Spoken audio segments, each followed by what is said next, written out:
दोस्तों नमस्कार, जय हिंद। कैसे हैं आप सब? उम्मीद है आप सभी लोग अच्छे हैं और आप सबों की प्रिपरेशन बहुत अच्छे तरीके से हो रही है। बिहार के प्रतियोगी परीक्षाओं के लिए मतलब अगर तैयारी में आप लगे हैं और करंट अफेयर्स आपका सर दर्द है तो उसे हम समाप्त करने निकले हैं और इस दिशा में 2022 से ही हम कार्यरत हैं।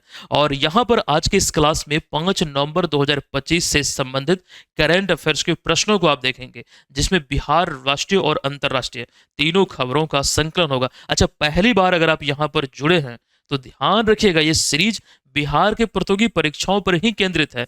ये आपके लिए वन स्टॉप सॉल्यूशन हो सकता है। करंट अफेयर्स की जो आपकी खोज है वो यहाँ पर समाप्त हो जाएगी। चीजें बेहतरीन तरीके से आपको मिल रही है। सेशन को देखिए, ये आप स्वतः डिसाइड कर पाएंगे।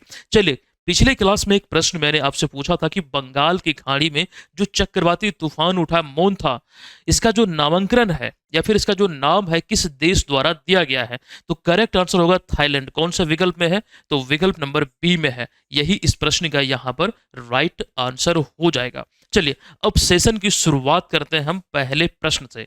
पहला प्रश्न है कि बिहार की प्रसिद्ध लोक गायिका जिनकी 5 नवंबर 2025 को पहली पुण्यतिथि मनाई गई है, जिन्होंने छठ गीतों को अंतरराष्ट्रीय, अच्छा यहाँ पर छठ गीतों से मिस टाइपिंग हुआ है, तो छठ गीतों से अंतरराष्ट्रीय पहचान बनाई, वे कौन है?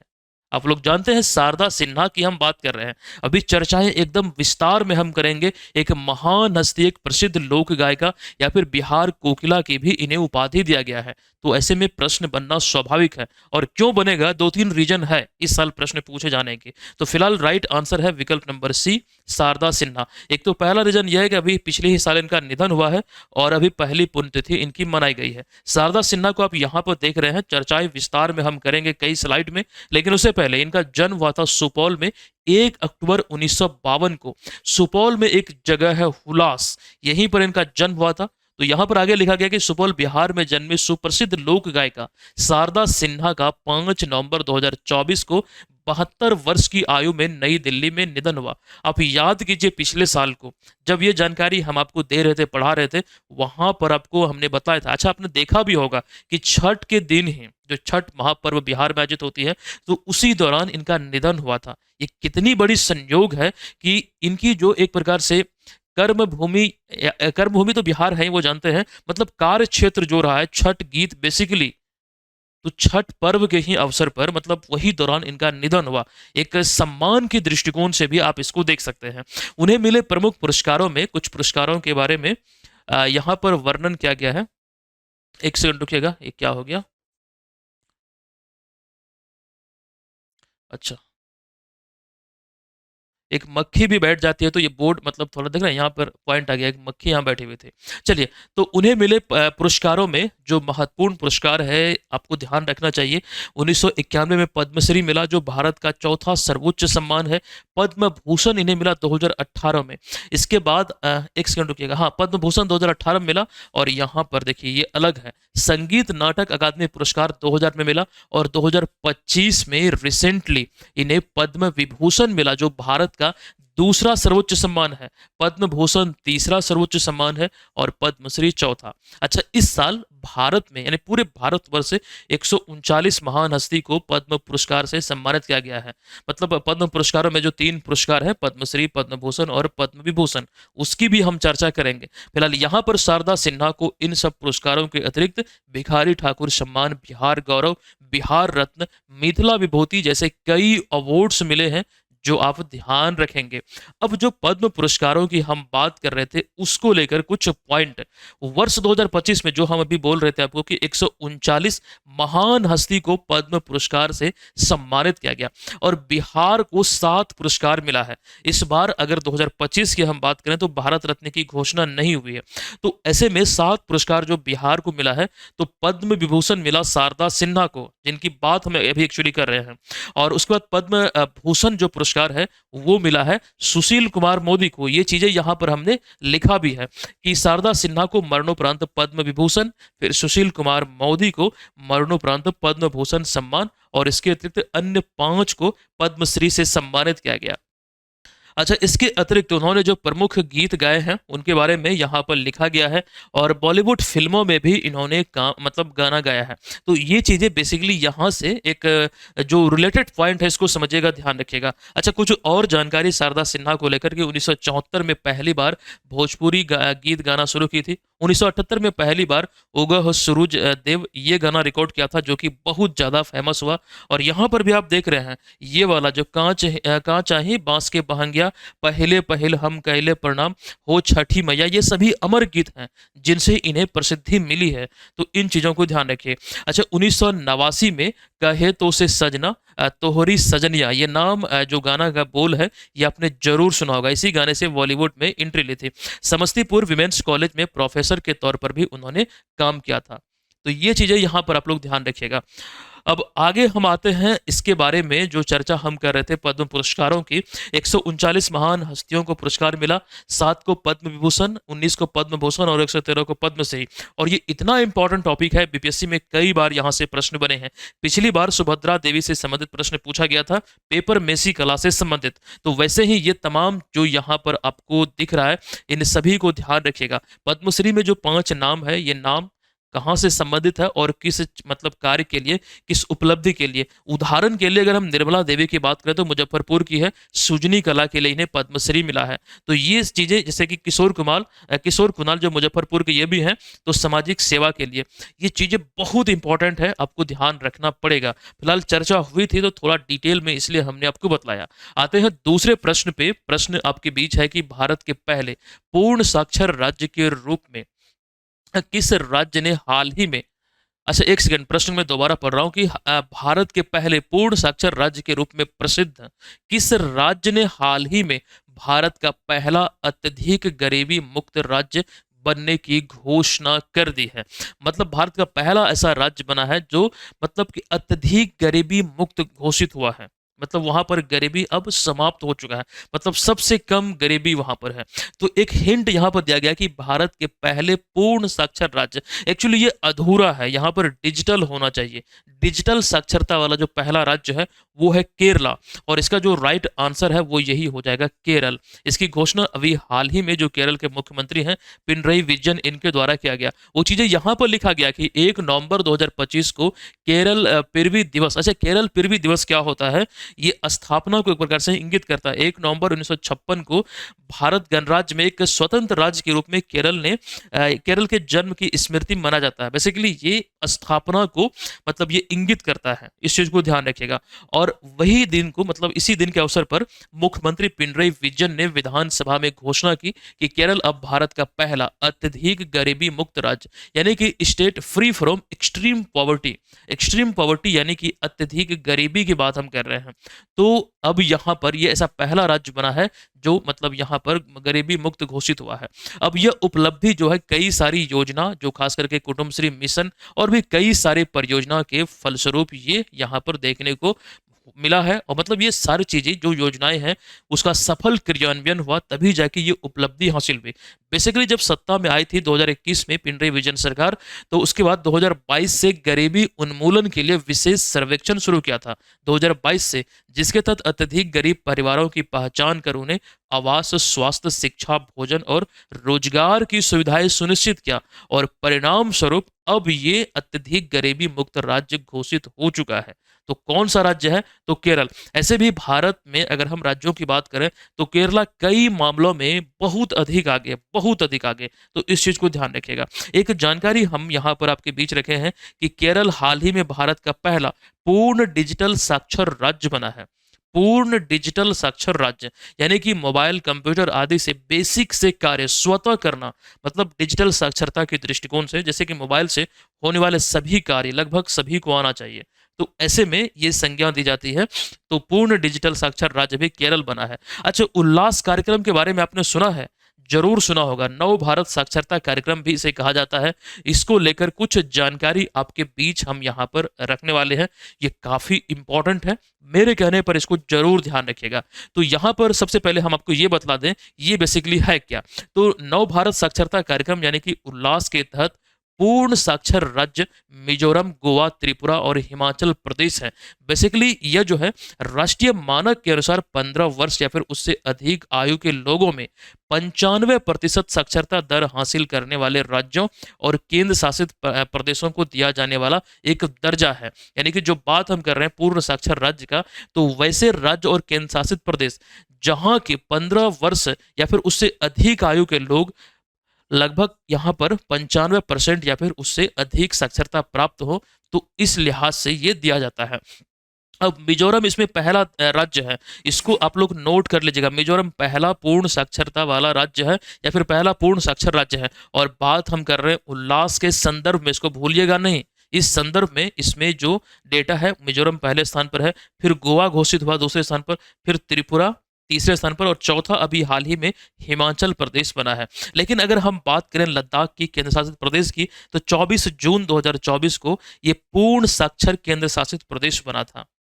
स्क्रीनशॉट आप लोग ले लीजिए, काफी इंपॉर्टेंट है और ये एग्जाम में पूछे जाने की प्रबल संभावना रखती है।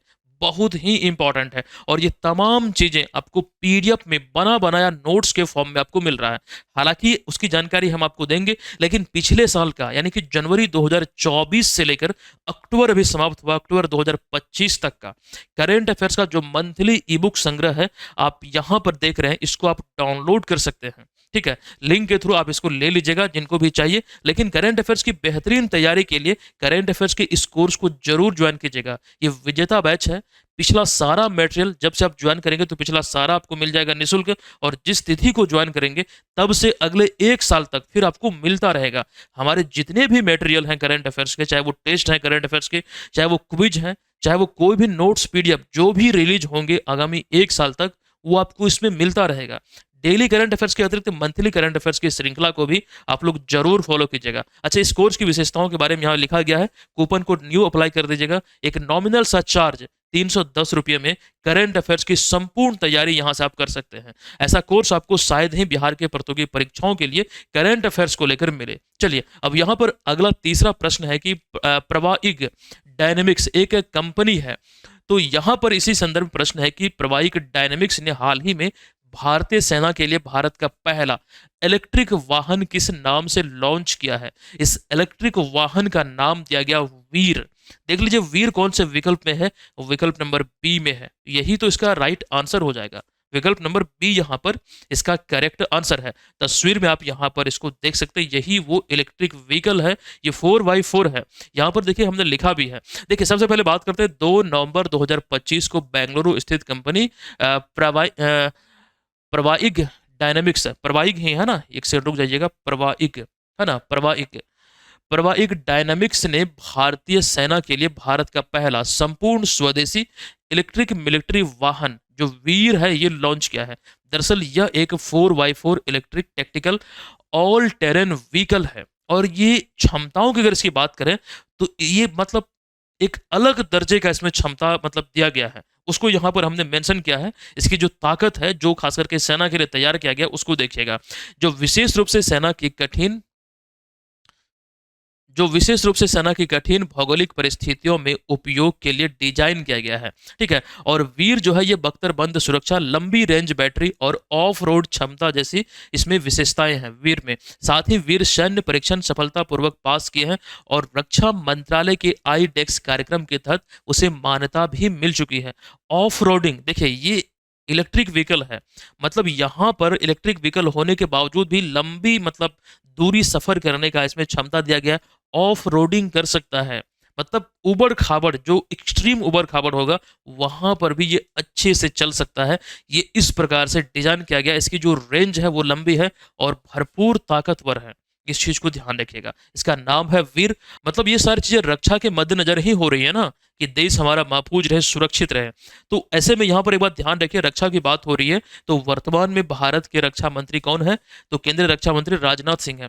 लेकिन एक सवाल, अगर हम ये बोले कि पहले रक्षा मंत्री कौन थे और पहली महिला रक्षा मंत्री, तो भारत के पहले रक्षा मंत्री बलदेव सिंह चौक्कर थे। जबकि पहली महिला के दृष्टिकोण से बात करें तो इंदिरा गांधी, देखिए यहाँ पर हमने लिखा भी है, इंदिरा गांधी पहली भारतीय महिला रक्षा मंत्री थे। इस बात को आपको ध्यान रखना है। चलिए, इतनी जानकारी इंपॉर्टेंट है। हम आते हैं अगले प्रश्न पे। यूरोपीय संघ के द्वारा या फिर यूरोपीय संघ द्वारा 2025 का साखारोव पुरस्कार, जो काफी इंपॉर्टेंट है, Sakharov prize for freedom of thought, तो किन दो पत्रकारों को उनकी अभिव्यक्ति की स्वतंत्रता और मानवाधिकारों की रक्षा के लिए अभी प्रदान किया गया है।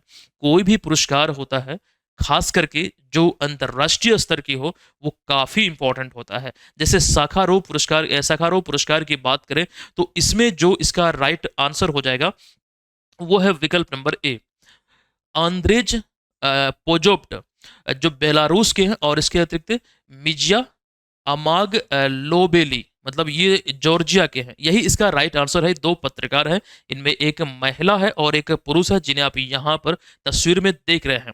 अब इसको समझिएगा, आंद्रेज पोजोबट जो है ये हैं, और उसके बाद मिर्जा अमाग लोबेली ये है। मतलब ये नाम थोड़ा अटपटांग है, लेकिन याद रखिएगा ये दोनों क्रमशः आपको ध्यान रखना बेलारूस और जॉर्जिया के हैं। इनको भी हाल ही में सखारोव पुरस्कार ये खास करके यूरोपीय संघ द्वारा प्रदान करने को लेकर घोषणा हुई। घोषणा रिसेंटली हुई है 22 अक्टूबर 2025 को, यहाँ पर स्ट्रासबर्ग फ्रांस में। अब इस पुरस्कार को थोड़ा समझिएगा क्यों दिया जाता है। देखिए, दोनों पत्रकारों ने अपने देश में लोकतंत्र, अभिव्यक्ति की स्वतंत्रता और मानवाधिकारों की रक्षा के लिए लंबे समय से संघर्ष किया है।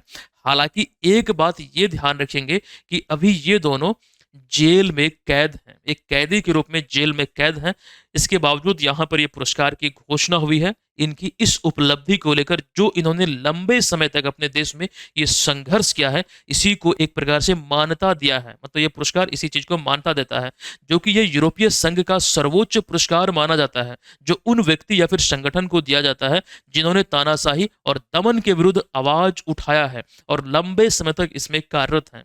तो इस चीज को ध्यान रखिएगा। अब सखारोव पुरस्कार की स्थापना की बात करें तो वर्ष 1988 में एंड्रेई सखारोव की स्मृति में शुरू हुआ है। अब ये एंड्रेई सखारोव कौन है, ये भी एक सवाल है। तो यहाँ पर देखिए, जो कि एक प्रसिद्ध रूसी भौतिक विज्ञानी और मानवाधिकार कार्यकर्ता थे, इन्हीं की स्मृति में इस पुरस्कार की शुरुआत हुई। बेसिकली इस पुरस्कार से जुड़े हुए जो भी प्रश्न एग्जाम में पूछे जा सकते हैं, उसका ये संग्रह हमने कंप्लीट यहाँ पर कर दिया है। मुझे नहीं लगता है कि इससे बाहर कुछ पूछा जाएगा, लेकिन यहाँ पर पत्रकारों की बात हुई है तो कुछ जानकारी और हम आपको देने वाले हैं। दानिश सिद्दीकी पुरस्कार के बारे में आपने नाम सुना होगा। 2025 में दानिश सिद्दीकी पत्रकारिता पुरस्कार कुल मिलाकर आपको ध्यान रखना है 5 पत्रकारों को दिया गया। ये 4 मई 2025 को ये पुरस्कारों का मतलब खास करके बोल सकते हैं आयोजन हुआ था। तो यहाँ पर इंडिया इंटरनेशनल सेंटर में ये 5 पत्रकारों को दिया गया। मेघना बाली, सरुपिया सांगवान, सौम्या खंडेलवाल, ग्रीमा ठाकुर ने बल्कि कुठार और वैष्णवी राठौर, इन सभी के बारे में जरूर पढ़ लीजिए। हो सकता है ये प्रश्न पूछा जाए। ये 2025 का ही है और ये तमाम संग्रह पीडीएफ में एकदम आपको एप्लीकेशन पे मिल रहा है। और ये जो बोर्ड पीडीएफ आप देख रहे हैं, मतलब यहाँ पर जो मैं आपको पढ़ा रहा हूँ, ये भी आपको मिल जाएगा। चिंता करने की जरूरत नहीं है, क्लास का पीडीएफ तो आपको मिलता ही है और एक हमारा आपको प्रिंटेबल नोट्स भी मिलता है, जिससे आपकी तैयारी बेहतर होती है।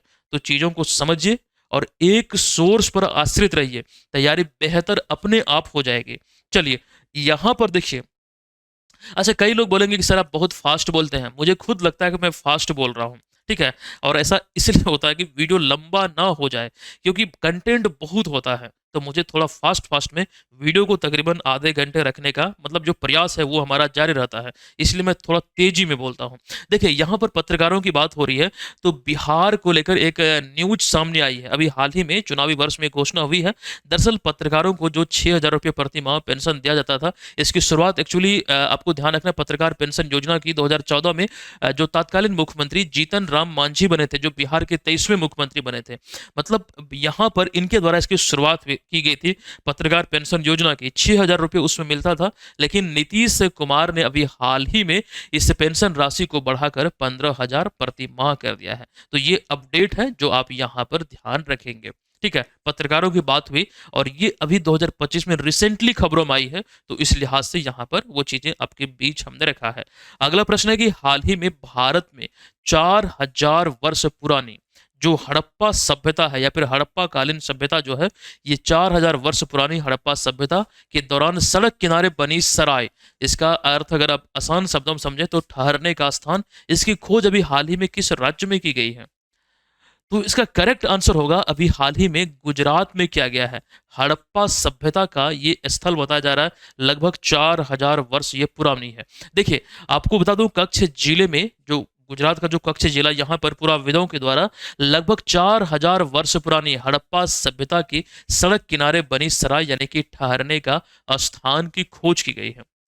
और ये काफी इंपॉर्टेंट है। यहाँ पर देखिए, ये प्रॉपर स्थल कौन सा है, कोटाडा भटली नामक स्थान पर यह मिला है, जहां उस समय यात्रा के दौरान जो हड़प्पा कालीन लोग थे, वो मतलब जो व्यापारी थे हड़प्पा सभ्यता के तहत, और उनके पशु यहाँ पर विश्राम क्या करते थे। अब भी जब आप सफर करेंगे तो सड़क किनारे बहुत सारे आपको विश्राम गृह देखने को मिलेगा। हालांकि जर्जर अवस्था में जरूर होते हैं, लेकिन ये आपको देखने को मिलेगा। ठीक है, तो अभी का तो उस तरह उन्नत नहीं है, लेकिन वो जो सभ्यता थी वो काफी सिविलाइज्ड और काफी एडवांस थी। ये मतलब पुराविदों द्वारा कहा जाता है। और ये आपको ध्यान रखना है, ये एक प्रकार से हड़प्पा कालीन की मतलब हड़प्पा वासी की न केवल उन्नत नगर योजना की पद्धति को दर्शाता है, बल्कि व्यापारिक मार्गों पर लॉजिस्टिक और विश्राम व्यवस्था की भी विकसित जो एक प्रकार से प्रणाली थी, उसकी ओर ये इंगित करता है। तो समझिए कितनी एडवांस थी। और यहाँ पर एक तस्वीर आपके बीच हमने रखा है, अगर आप देख पा रहे हैं तो ये एक गलियारा है, एक आप सड़क बोल सकते हैं। मतलब एक चौड़ी सड़क तो नहीं है, लेकिन एक गलियारा है। लेकिन फिर भी हड़प्पा सभ्यता में ये देखने को मिलता है कि जो सड़कें थी, जो सिंधु घाटी सभ्यता, अच्छा हड़प्पा सभ्यता और सिंधु घाटी सभ्यता एक ही है। अब एक कैसे है उसको थोड़ा समझिएगा। सिंधु घाटी सभ्यता एक्चुअली सभ्यता का नाम दिया गया है, लेकिन हड़प्पा सभ्यता भी इसे कहा जाता है, क्योंकि सिंधु घाटी सभ्यता के अंतर्गत सबसे पहले जो खुदाई हुई थी वो हड़प्पा की ही हुई थी। तो इसलिए इसे हड़प्पा सभ्यता भी कहा जाता है। जैसे मान लीजिए आप एक पिता हैं, या फिर अपने फादर का ही एग्जांपल लीजिए। अगर आप उनके पहले संतान हैं तो आस पड़ोस के लोग आपके पिता को, आपके पिताजी को एक्चुअली में आपके ही नाम से संबोधित करते हैं, फलाना के पापा या फिर फलाना की मम्मी। तो एक प्रकार से ये भी मतलब परंपरा है, तो इसको ध्यान रखिएगा। तो एक्चुअली जो हम बात कर रहे थे हड़प्पा सभ्यता की, यहाँ पर सड़कें जो थी एक दूसरे को समकोण पर काटते थे। ये कुछ विशेषताओं में आप इतिहास में पढ़ते होंगे जब इतिहास का अध्ययन करते हैं, तो इन चीजों को ध्यान रखना है। अच्छा, विशेषज्ञों के अनुसार सिल्क रूट, ये जो ढांचा मिला है, ये सिल्क रूट से लगभग 2000 वर्ष पुराना है। सिल्क रूट आप समझते हैं, अभी यहाँ पर हमने आगे लिखा भी है। तो ये जो मिला है अभी हाल ही में सराय, ये सिल्क रूट से लगभग 2000 वर्ष पुराना है, और जो हड़प्पा सभ्यता की व्यापारिक उन्नति का एक प्रकार से प्रमाण को दर्शाता है। सिल्क रूट की चर्चा हो रही थी। सिल्क रूट वह प्राचीन व्यापारिक मार्ग है जो चाइना को एशिया, यूरोप और अफ्रीका से जोड़ता है, जहां पर मुख्यतः आपको ध्यान रखना रेशम का व्यापार होता था। और ये सिल्क रूट काफी फेमस है, कई सारे अच्छे अच्छे वीडियोज भी आप यूट्यूब पर देख सकते हैं। अब यहाँ पर एक बात और हम चर्चा कर रहे थे, सिंधु घाटी सभ्यता में जो हड़प्पा सभ्यता की बात हम कर रहे हैं, तो हड़प्पा सभ्यता की खोज किसने किया था? हड़प्पा की बात कर रहे हैं ना, तो हड़प्पा सभ्यता की खोज किसने किया था? देखिए, सिंधु घाटी सभ्यता में मोहनजोदड़ो हो गया, हड़प्पा हो गया। हड़प्पा, देखिए हड़प्पा में हड़प शब्द छुपा हुआ है, यानी कि यहाँ पर जो हम बात कर रहे हैं, एक्चुअली हड़प जो शब्द है वो दयाराम साहनी से रिलेट कीजिएगा, क्योंकि इसकी खुदाई दयाराम साहनी द्वारा ही किया गया था। हड़प जो शब्द है, मतलब दया नहीं आया, उसे हड़प लिया, रिलेट हो जाएगा, आपको याद रह जाएगा। उसी प्रकार से अगर हम बात करें मोहनजोदड़ो की, तो मोह लिया इसलिए रख लिया, यानी कि मोहनजोदड़ो की खुदाई रखाल दास बैनर्जी ने किया था। मोह आया, रख लिया। और हड़प्पा में हड़प लिया, मतलब कि दया नहीं आया, उसे हड़प लिया। इस प्रकार से रिलेट कीजिएगा तो आपको याद हो जाएगा। ठीक है, तो इतनी बातों को यहाँ पर आप लोग ध्यान रखिएगा। चलिए, एक बात और, हड़प्पा कालीन यहाँ पर जगहों की बात हो रही है, तो इसमें जो भारत में यूनेस्को की विश्व धरोहर स्थल है, इस सूची में एक नाम आपको दिखेगा। आप इसको देख लीजिए कहाँ पर है। 43 स्थल इसमें शामिल है, 43 नहीं बल्कि 44वां अभी हाल ही में इसमें शामिल हुआ मराठा सैन्य परिदृश्य। अगर आपको ये दिख रहा है तो 44वें नंबर पर देखने का प्रयास कीजिएगा। मराठा सैन्य परिदृश्य अभी हाल ही में 2025 में इसमें शामिल हुआ। लेकिन यहाँ पर देखिए 40वें नंबर पर धौलावीरा, एक हड़प्पा शहर जो गुजरात का, इसमें 2021 में यूनेस्को के विश्व धरोहर स्थलों की सूची में इसमें शामिल हुआ था। ठीक है, 44 स्थल इसमें को देखने को मिलता है। अच्छा, एक जानकारी, 12 जुलाई 2025 को मराठा सैन्य प्रदेश इसमें शामिल हुआ। ये चीज़ों का वर्णन यहाँ पर किया गया है। लेकिन बिहार में अगर हम विश्व धरोहर स्थल की बात करें तो 2002 में बोध गया का महाबोधि मंदिर परिसर इसमें शामिल हुआ। फिर 2016 में नालंदा महाविहार। तो बिहार के संदर्भ में इसको भूलिएगा नहीं, इसको जरूर ध्यान आप लोग रखिएगा। अभी सारनाथ जो उत्तर प्रदेश के वाराणसी जिले में है, इसको लेकर जानकारी निकल कर आई है कि यूनेस्को विश्व धरोहर का दर्जा दिलाने के लिए मतलब जो प्रयास है, जो नामांकन प्रक्रिया है वो शुरू हुआ है। तो इसको जरूर ध्यान रखिएगा। कौन सा जगह है तो सारनाथ किस राज्य में, उत्तर प्रदेश में किस जिले में, वाराणसी में। चर्चाएं यहाँ पर डिटेल में हम कर चुके हैं और ये सारी चीजें हम आपको पढ़ा चुके हैं, रिवीजन स्वरूप यहाँ पर आपके बीच हमने रखा है। चलिए, अच्छा वो सारनाथ जो हम बात कर रहे हैं, प्रथम उपदेश यहीं पर महात्मा बुद्ध ने दिया था और बौद्ध धर्म से जुड़े हुए ये 4 जो स्थल है इन्हीं में से एक है। इसको भी नोट करिएगा, प्राचीन भारत के इतिहास के अंतर्गत आप पढ़ते होंगे। चेन्नई तमिलनाडु के 16 वर्षीय जो खिलाड़ी है या फिर जो शतरंज खिलाड़ी आप बोल सकते हैं, यहाँ पर इनका नाम है इलम पर्थी AR, ने हाल ही में भारत के मतलब कौन से क्रमांक के शतरंज ग्रैंड मास्टर बने हैं। अभी 90वें ग्रैंड मास्टर बने हैं। विकल्प नंबर सी इस प्रश्न का राइट आंसर हो जाएगा। आप इन्हें तस्वीर में देख रहे हैं और आपको ये ध्यान रखना है कि ये भी तमिलनाडु के हैं। सर्वाधिक ग्रैंड मास्टर का जो खिताब है वो तमिलनाडु ने ही अपने नाम किया है। दरअसल ग्रैंड मास्टर का जो दर्जा मिलता है किसी भी खिलाड़ी को जो दिया जाता है, यह उपलब्धि किस रूप में दिया जाता है वो ध्यान रखिएगा। ग्रैंड मास्टर नॉर्म पूरी करके मतलब जो आवश्यक जो एलो रेटिंग होता है, देखिए एलो रेटिंग कम से कम 2500 होना चाहिए। और जो तीसरा और अंतिम जो ग्रैंड मास्टर नॉर्म होता है, जो उसका एक पैमाना है, मतलब एक प्रकार के जो आधार है उसे पूरा करता है तो ग्रैंड मास्टर का खिताब दिया जाता है, मतलब कहा जाता है। तो उपलब्धि का आधार तीसरा ग्रैंड मास्टर नॉर्म और 2500 एलो रेटिंग पॉइंट है, मतलब इस आधार पर यहाँ पर ये इन्हें मिला है। और भारत इस समय मतलब विश्व में देखें तो सबसे तेजी से ग्रैंड मास्टर पैदा, यानी ग्रैंड मास्टर यहाँ पर तेजी से बन रहा है।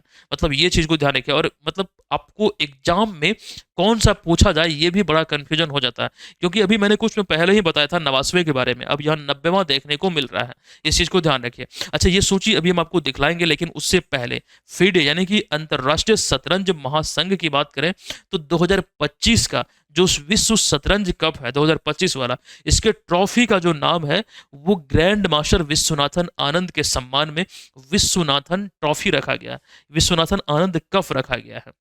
विश्वनाथन आनंद 1988 में 18 साल की उम्र में भारत के पहले ग्रैंड मास्टर बने थे। ये भी तमिलनाडु के हैं। इसको लेकर चर्चाएं हम डिटेल में आपके बीच कर चुके हैं पिछले भी क्लास में। अब ये सूची देख रहे हैं, यहाँ पर आपको ये दिखेगा इलम प्रथी AR जो तमिलनाडु के हैं 90वें ग्रैंड मास्टर बने हैं।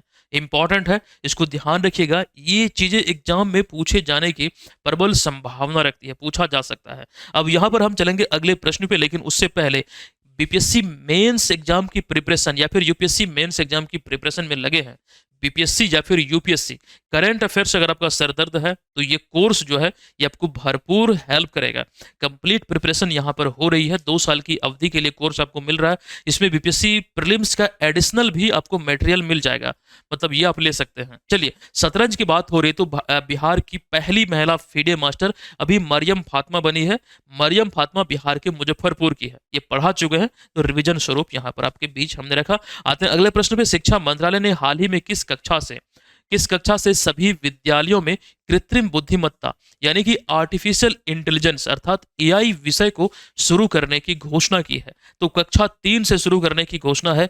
विकल्प नंबर सी यहाँ पर इस प्रश्न का राइट आंसर यहाँ पर आपका हो जाएगा। अभी हाल ही में शिक्षा मंत्रालय, भारत सरकार यानी कि मिनिस्ट्री ऑफ एजुकेशन ने यह घोषणा किया कि देश भर के विद्यालयों में अब कक्षा 3 से कृत्रिम बुद्धिमत्ता यानी कि AI विषय को पढ़ाया जाएगा। और इस पहल का उद्देश्य बच्चों में प्रारंभिक स्तर पर ही तार्किक सोच, समस्या समाधान यानी कि प्रॉब्लम सॉल्विंग और डिजिटल साक्षरता जैसे यहाँ पर जो हम इनकी बात कर रहे हैं, इन सभी चीजों को विकसित करने को लेकर जो आने वाला जो युग है, आने वाला क्या हम लोग इंटर कर चुके हैं AI के युग में, तो यहाँ पर वही चीज हमने लिखा है कि इसको लेकर विकसित करना अर्थात भारत को भविष्य के AI युग के लिए तैयार करना है।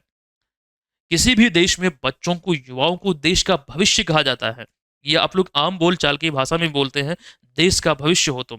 तो यहाँ पर AI का युग है, आने वाला दौर AI मतलब इतना यहाँ पर ये हो जाएगा, मतलब इतनी तेजी से ये मतलब आ रहा है, तो समझ लीजिए कि सारी चीजें AI से संचालित होंगी।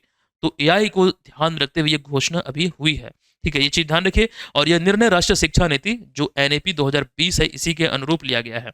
अच्छा, इसकी शुरुआत शैक्षणिक सत्र 2026-27 से किया जाएगा। और वर्तमान में शिक्षा मंत्री कौन है? धर्मेंद्र प्रधान है। इन्हीं के द्वारा ये तमाम जानकारी निकल कर सामने आई, धर्मेंद्र प्रधान के द्वारा।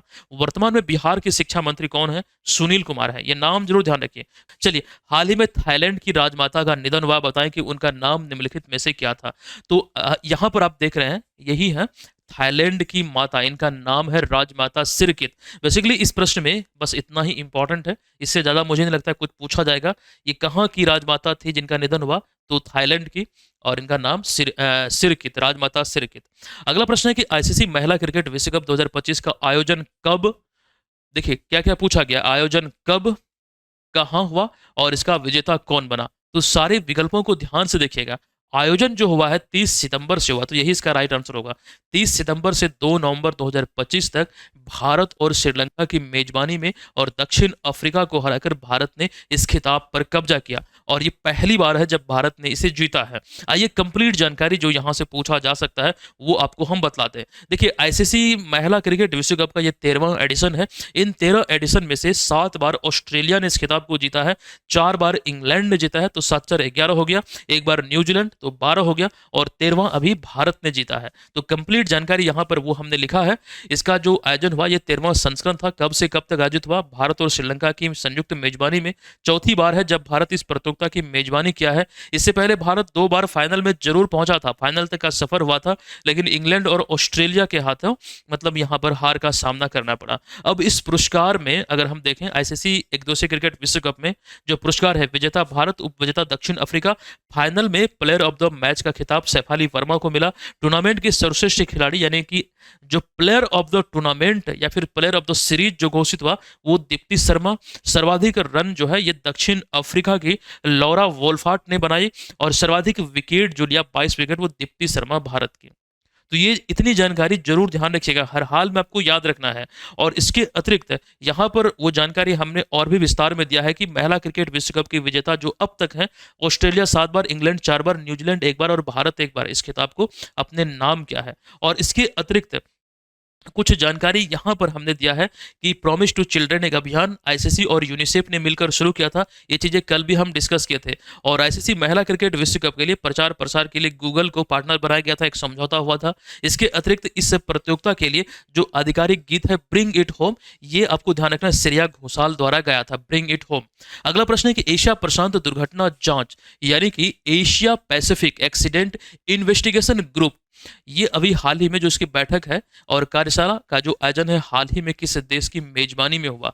तो ये अभी हाल ही में भारत की मेजबानी में हुआ। ये ध्यान रखिएगा, एशिया प्रशांत दुर्घटना जांच समूह, ये बेसिकली एविएशन डिपार्टमेंट से संबंधित है, एविएशन सेक्टर से संबंधित है। राइट आंसर होगा विकल्प नंबर सी, यानी कि भारत। आइए इसको समझते हैं।